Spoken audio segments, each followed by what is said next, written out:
Blizzard leaks major Midnight features already, player housing and more. Now, we do know the code for player housing, some of that got, came out. We talked a little bit about the ability to put items on tables, very customizable. This thing is going to be, you're going to be able to customize your urinal in your house, most likely. That's how deep diving they are going into customizations for this stuff.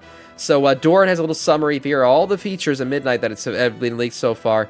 Let's check out what our Mr. Teller of 1,000 Truths has to say. It is only January, but surprisingly enough, some actual Midnight features were already leaked even as early as now. While some of these are of course only hints, with big chances of some revamps outside of just Quote the Last, like the new Drana Capital, as well as the presence of ethereals and potentially a new... These ethereal models are it, man. They're so damn cool. Guys, the armor fits perfectly on them. I talked about them a while ago. The goblin arms, if you remember, we looked at the models side by side. These are very much goblin arms, which means they kind of piecemeal this thing together. They're going to be playable. I think it's almost guaranteed at this point. These guys are going to be playable. You're going to have playable ethereals in WoW, which is a huge win for the player base. They've been asking for this for a while. Nowadays, we have actually data mined actual strings that give us huge insight into player housing and how it will work as the main feature of Midnight. Looks like Blizzard was right, and it really won't be Garrisons 2.0. There seem to be various themes, various plots of land. We have discovered various types of decors, customization from door sizes to walls. They also soft confirmed that player housing will be a social thing with visits from other players, as well as various types of layouts that shouldn't be linear at all. So let's don't forget, our what's it called, man, the fucking campsites that we built back in WoD. Were they garrisons? Those you could also invite people to your garrisons, so those were technically social too. But that's I digress. We need playable Vrykul first. Yes, I know, playable Vrykul, ogres, Tuskar. The main ones that people have been calling for years. I think ethereals fit in that group too. We're gonna get ethereals, I think. I thought we were getting Tuskar back in Dragonflight. I still can't believe they added all those customizations to Tuskar. We still can't get them as a playable race. Maybe eventually. They're ready to be playable. Vrykul, I don't know. I don't know. And ogres, now that was that I don't know if that'll ever happen at this point. Let's take a look at everything we know about all the features that we will get. Shout out to next Club expansion, Midnight.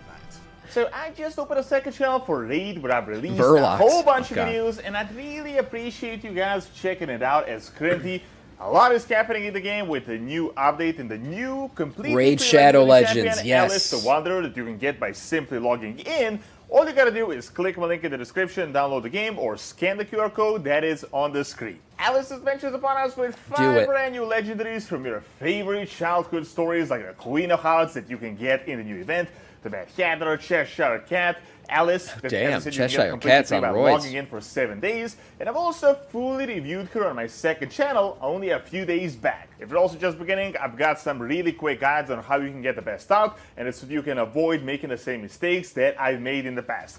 You'll be able to advance much quicker from campaign to dungeons to clan boss and arena, so that you can get into the late game content where it gets really fun. Best of all, when am I going to get some? When am I going to get some Raid Shadowlands, Mudzy? I have no idea. Raid Shadowlands, I called it. Yeah, I'll take the money. They haven't offered it to me yet. And that is just I'll run that shit. I'll farm you guys. You get the Goron sign up. You will get Ugo at level 15, and a whole bunch of stuff in between. Also, check out my channel, Doran's Arena. I feel like people are not realizing how soon we are actually going to get Midnight. I know this is a bit weird to get your head around, as we've only gotten the War Within release. It is soon. It's sooner than the 2-year cadence that we've typically become used to with World of Warcraft. We're going to get all the information for Midnight this year. I don't know if people realize that the way the timeline works out, player housing tab there on the on the map that they laid out for us this year. We're gonna get everything about Midnight this year, and most likely early next year we're getting the drop of Midnight Expansion. A few months back, 11.0.5 and 11.1 seem to really be mainly filler patches. The story is going to continue soon after this, the main story. Damn, Aurelia, that's a crazy theory. We had received from Blizzard. This is the roadmap. I think we're getting a lot of shit. I mean, obviously, expansion reveal is on the fucking thing, so we're definitely getting that end of summer. To me, player housing being right here means most likely like it's a pre-order feature, I feel like, or some kind of pre-patch potentially.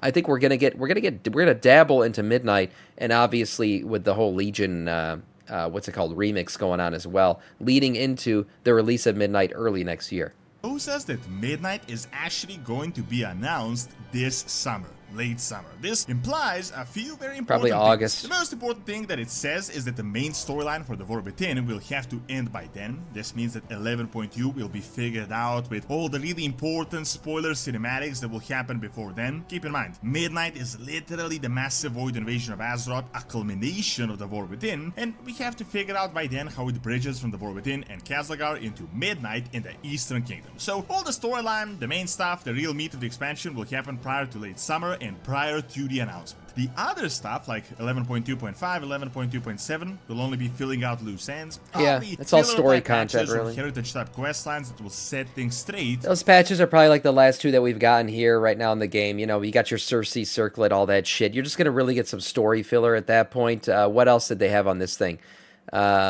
New content and systems updates, so most likely systems that'll prepare us for the player housing. I bet you they're going to be profession updates and stuff like that, because I feel like carpentry could become a profession, not to mention things like tailoring and stuff to make rugs and things. I feel like there's going to be a lot of professions and systems things going on here. 21st anniversary event, probably smaller than the 20th anniversary, but obviously they've got all that anniversary stuff built into the game now, so they could easily relaunch it for a 21st anniversary. That'll likely be what that's all about. Maybe a new raid, you know, a revisit of another old dungeon or something in raid content form.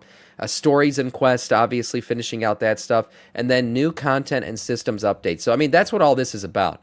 These last two are going to give us all the systems and stuff that's going to prepare us for Midnight. 7 will only be filling out loose ends, probably craftable bows or heritage-type quest lines that will set things straight for Midnight. So really, the preparation for the... Damn, WoW can drink. Now, I am aware that right now various fake roadmaps for Midnights are floating around, and I'm not going to be covering these, of course. This is not what the video is about, because it's obviously not real, and Blizzard wouldn't reveal a roadmap too early. But it's the Zaxxas roadmap. The fucking community ran with that thing. Zaxxas made a roadmap, which looked very good, because Zaxxas is freaking amazing at the shit he does. We've watched him. He's popped into this channel before himself.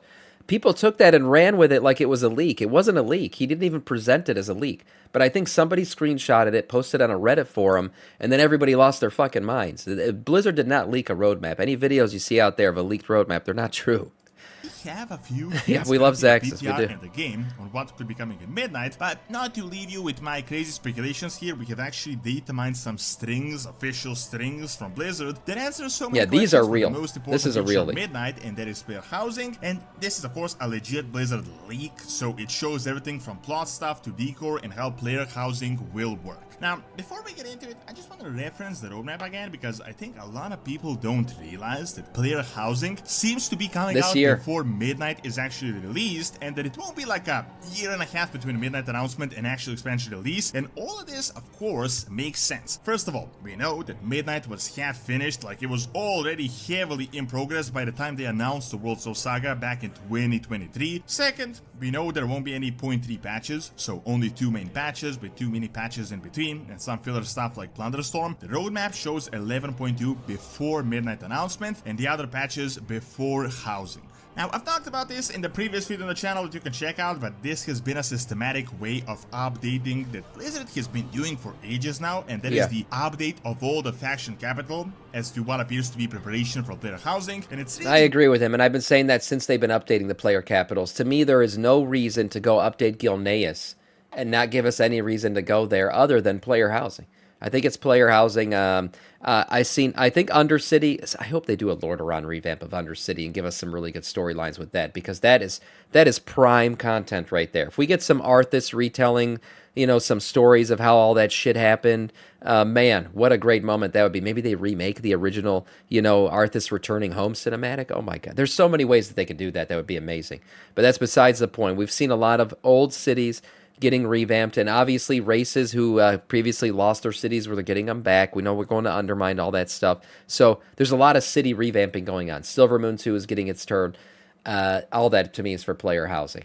That's been the reason all along. Even the Draenei are getting their city back, or the Draenei, whatever the fuck you want to call them. Man, Kalia's model is absolutely gorgeous. Okay, moving on. Ongoing since the Shadowlands of nearly 5 years now. We got brand new Night Elven capital on a completely new island. We got the return of Gilneas back in Dragonflight. We got the undead settling in Lordaeron. We're now getting a whole new Silvermoon. There were some questline hints that Orgrimmar may get expanded with a new Kalia's so wrong. We'll see her lore got play the out. capital Undermine that we will get in the War Within. On the other hand, back in Dragonflight, we got the questline where the Draenei confirmed that they're now settling on Azeroth. They're building a new city. Yeah, the Night Elves got their new fucking city, which is like a shame compared to what Darnassus used to be, but they also got their city back. Nothing happened yet, which implies that we might get a Draenei city in something like 11.2.5 or 11.2.7, potentially before player housing gets implemented, which also implies that this player housing feature will be very elaborate.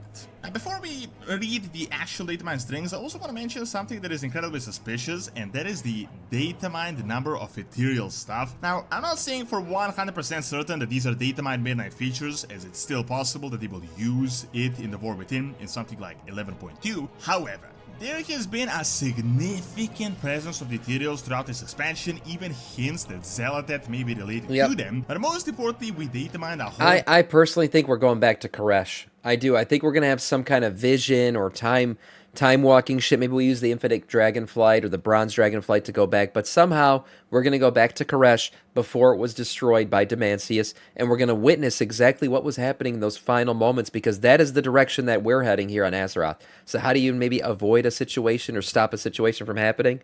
You go see how it happened in the first place, and then you know how to try to stop it. So that's why I think we're getting so much ethereal content here. We go to Koresh. That'd be an amazing patch. Bunch of naked models, customizable models for the ethereals with various bandage customization options, various colors, attachments. Look at that armor, man. It's freaking awesome. Potentially be playable, or at least I wonder what's with all the badges on the floor, the bandages on the floor. There's probably supposed to be floating or something, and they're just on the floor in the model view. Very important. Now, 11.1 has been almost fully discovered. They don't seem to be using still this mad no model horn in here. this It's gonna patch, happen. which could imply that this feature may be saved for midnight, and that the ethereal customization could be a part of it, and potentially even a new playable race, and we might get one of the patch zones to be Koresh in something like 12.1 or 12.2.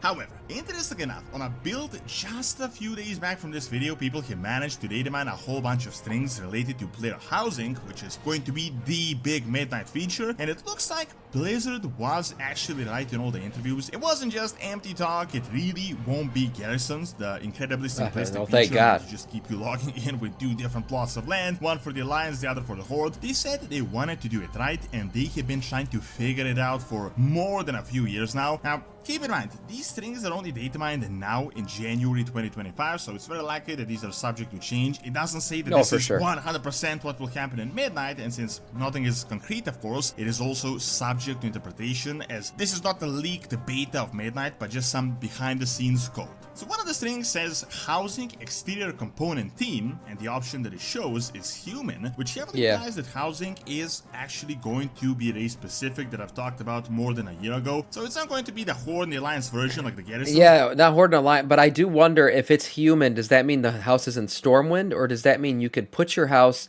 in, say, well, I was going to say Gilneas, but say you put your house in Darnassus, but you can pick a human look to it? I wonder, like, if they're going to let you, either you pick the theme for your home no matter where you are, or the theme of your home is based on where you are.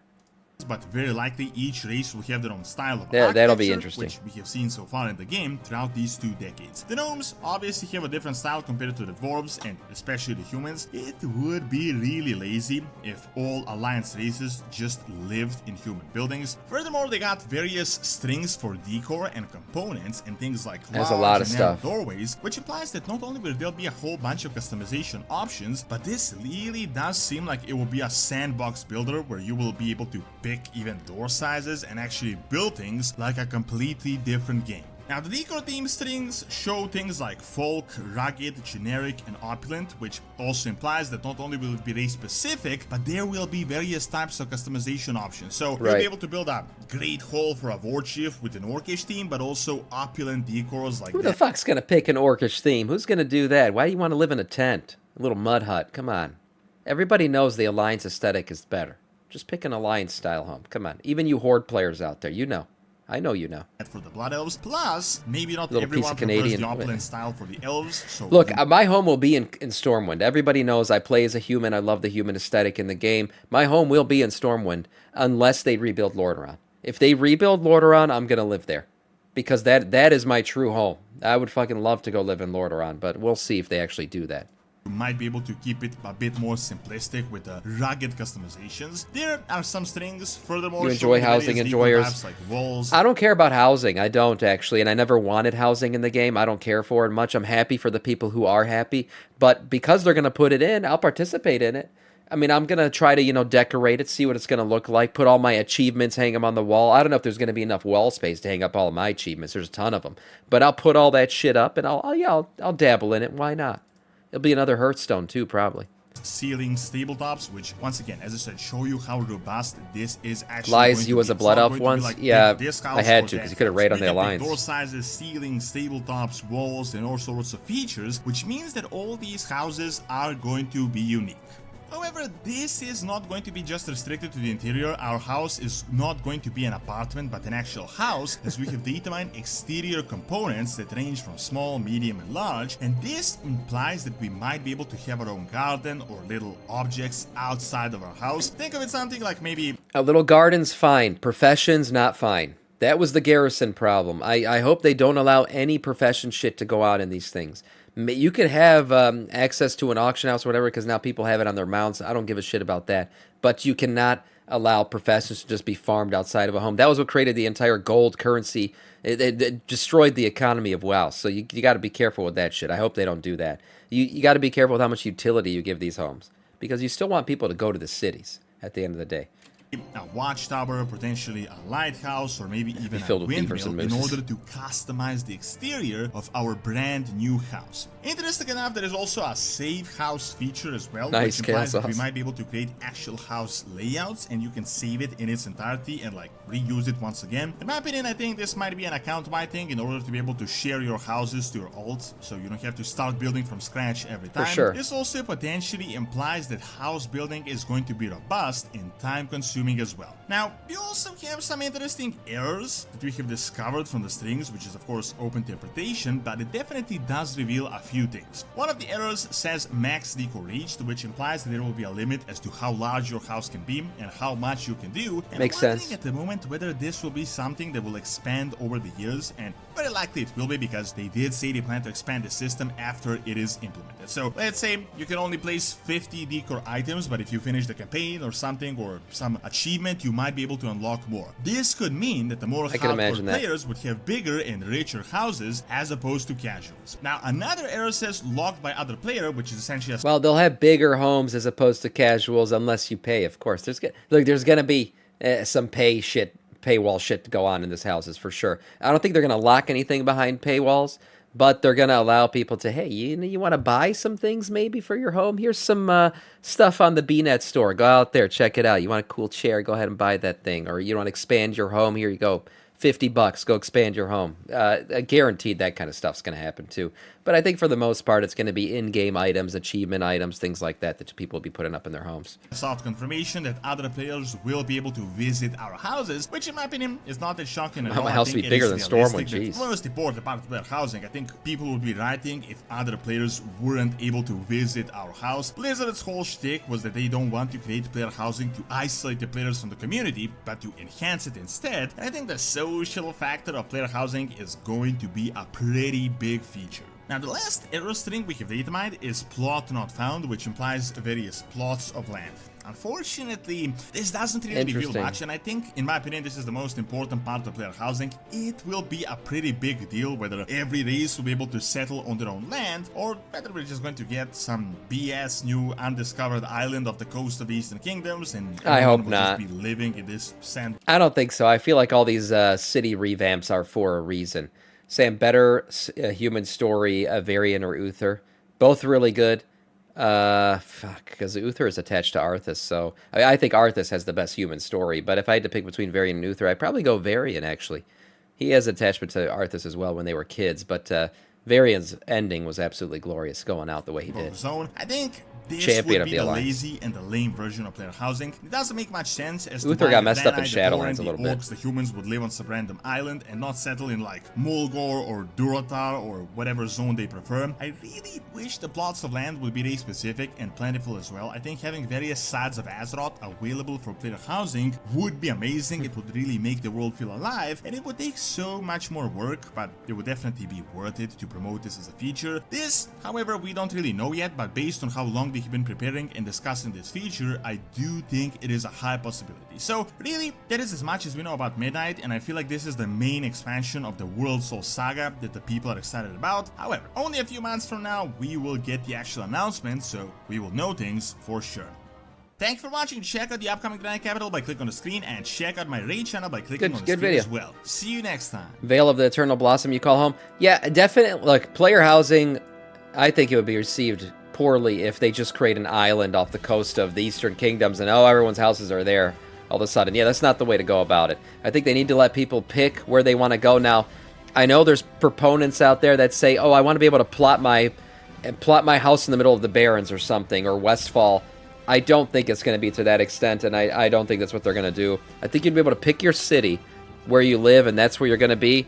And I think that's a good way to do it. I think it'll keep people interacting with each other because you're actually in the city. When you walk out your front door, you're going to see people.